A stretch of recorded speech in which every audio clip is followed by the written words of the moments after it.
আগামী সপ্তাহের দ্বিতীয়ার্ধে ভারত সফরে যেতে পারেন বাংলাদেশের প্রধানমন্ত্রী তারেক রহমান। সফরটি হলে প্রধানমন্ত্রী হিসেবে এটি হবে তার প্রথম ভারত সফর। ভারতীয় সংবাদ মাধ্যম এনডিটিভির প্রতিবেদনে বলা হয়েছে, সম্ভাব্য এই সফরকে ঘিরে ঢাকা ও নয়াদিল্লিতে প্রস্তুতি শুরু হয়েছে। 2 দিনের সফরে ভারতের প্রধানমন্ত্রী নরেন্দ্র মোদীর সঙ্গে তারেক রহমানের বৈঠকের সম্ভাবনা রয়েছে। সেখানে বাণিজ্য, যোগাযোগ, জ্বালানি, সীমান্ত ব্যবস্থাপনা, পানি বন্টন ও আঞ্চলিক নিরাপত্তার মতো গুরুত্বপূর্ণ বিষয় আলোচনায় আসতে পারে। তবে সফরের তারিখ ও বিস্তারিত কর্মসূচি এখনো চূড়ান্ত হয়নি। ভারত এরই মধ্যে তারেক রহমানকে নয়াদিল্লি সফরের আমন্ত্রণ জানিয়েছে।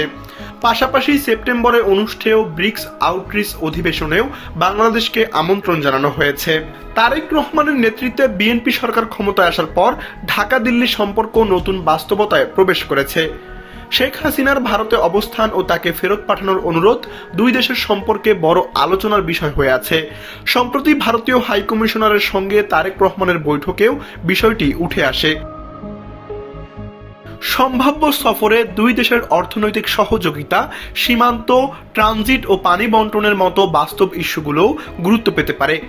বিশেষ করে গঙ্গার পানি বন্টন চুক্তির মেয়াদ শেষ হওয়ার বিষয়টি সামনে থাকায় এ নিয়ে আলোচনা গুরুত্বপূর্ণ হতে পারে।